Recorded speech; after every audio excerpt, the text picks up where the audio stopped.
Startups, you see them probably everywhere, you see them growing, or you see them failing. And the question is, why do they fail and how can you do it better? We have an expert with us here today who walked the talk and can tell us how to do it right. Hello and welcome, Logan Yonavjak.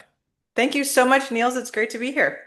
Thank you very much for being here. And of course, I will get straight into the interview as I always do. I mean, lots of people love to comment on startups. And of course, the first question I have to ask is, what qualifies you to be an expert on the matter?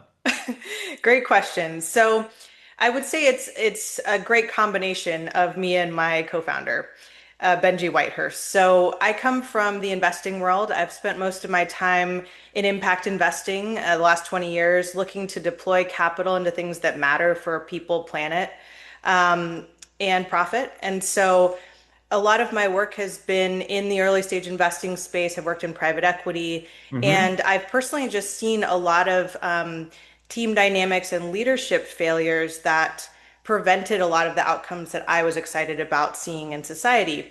And so that just kind of got the wheels turning over the years, made a lot of observations, and have had personally a longstanding interest in Jungian analysis, psychology, from a young age. So I'm bringing that personal interest back into my career with this company, the Founder Readiness Institute.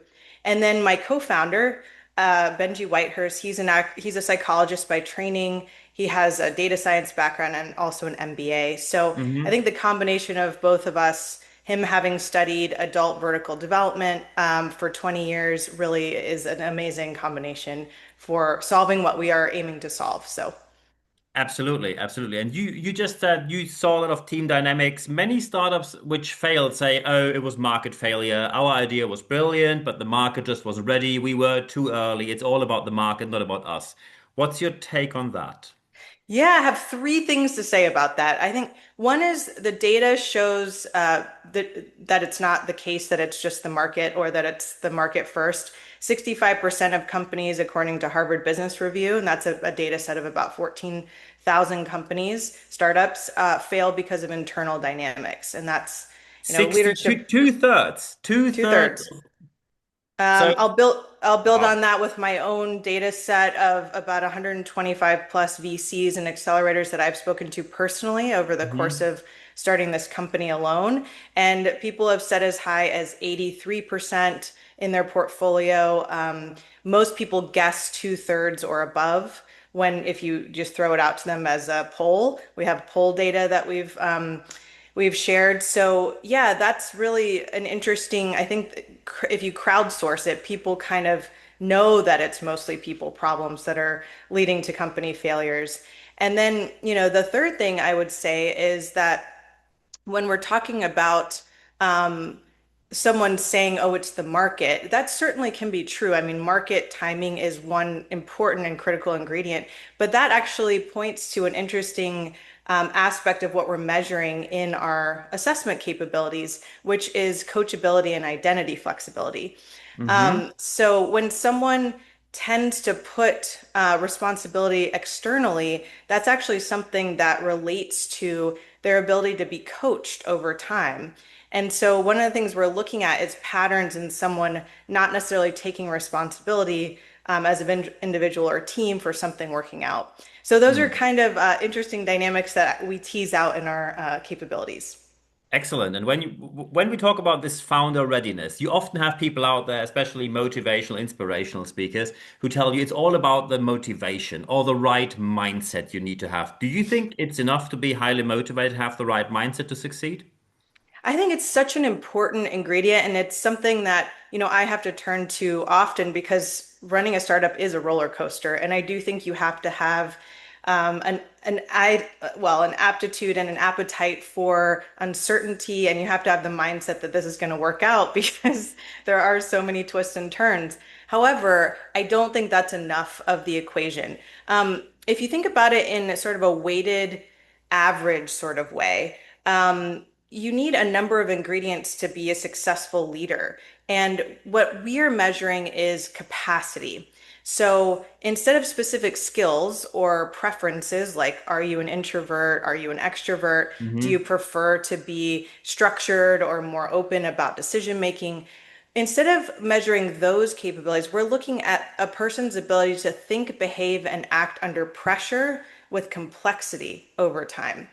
So I'll give you an example. If you're moving into a scenario where you have to manage a bunch of new AI tools and your leadership capacity is on the lower end of some of these constructs that we measure, you're probably going to freeze and get and it kind of implode and potentially burn out under that Hmm. pressure. And so there are ways you can improve that, but there's a baseline that we can measure in terms of your capacity to hold multiple perspectives objectively over time. Excellent. So when you now try to audit this, what do you think is the role of AI we can probably use or implement here as maybe an audit layer or anything like that? What do you think? Well, we think of what we're doing as kind of a people insurance layer, if you will. It's Hmm. like an analytical layer that's augmented by AI. And so, one of the reasons we started this company is because AI is now at the point where we've trained it according to a bunch of parameters in various psychological realms. Like, I wouldn't just go out and try to get AI to do this yourself, just kind of like, a lot of other things people are using AI for. We've trained it to look at patterns in someone's speech. It's like quantitative linguistics. And so you speak into a camera for a period of time, you answer questions. We take that transcript data and we look at patterns in how you talk about past experiences and how you talk about your team and your own individual decision making. And we can glean a lot of insight from that, but it's AI augmented. Mm. So when you speak about this complexity and what the pressure probably on founders today will be, how do you want to prepare any leader for that? Because probably no one who starts with any kind of business is ready for what's coming up there. Well, I think a lot of it is so think about it as an internal capabilities and an internal landscape. So there's patterns inside that you follow as an individual to make decisions or to respond to stress. And so, like anything, you can train yourself to have greater capacity. And so, in terms of specific ways to do that, that's what we're all about. We have coaching and we have training, but there's little things like people talk about breath work or taking a pause. Those pauses, in accumulation actually retrain the brain and nervous system under stressful periods. So when you're in a stress response, you're in your sympathetic nervous system. And it's really difficult to make good decisions when you're in a fight, flight, or freeze mode. Mm. And so even taking a little bit of space and training yourself to take a pause before reacting will train your nervous system over time to get into that parasympathetic state so that then you can actually make a better decision from your executive function, your neocortex. And I actually, I would take it as far as to say it's responsible leadership to actually do these kinds of trainings for yourself so that you're not just reacting to everything that's happening to you and making I would say inferior decisions. Mm. Excellent. If now some people are listening here and they say, okay, maybe you know the top three mistakes that people do when they start up, probably the top three people mistakes. What would you say are the most common mistakes for people to avoid? In terms of leadership decisions Yeah. in startups, well, I would start at the beginning and say, actually, I wouldn't say a lot of people who want to be CEOs necessarily are ready for that role. I think that Hmm. there's a lot of instances where someone has maybe a romanticized version of like what it means to lead a startup. And so taking an assessment like this could help kind of make you decide if you feel like you're actually ready for this from a capacity perspective. So I would say, talking to people who have done startups before, like doing your due diligence first, even before you make the decision.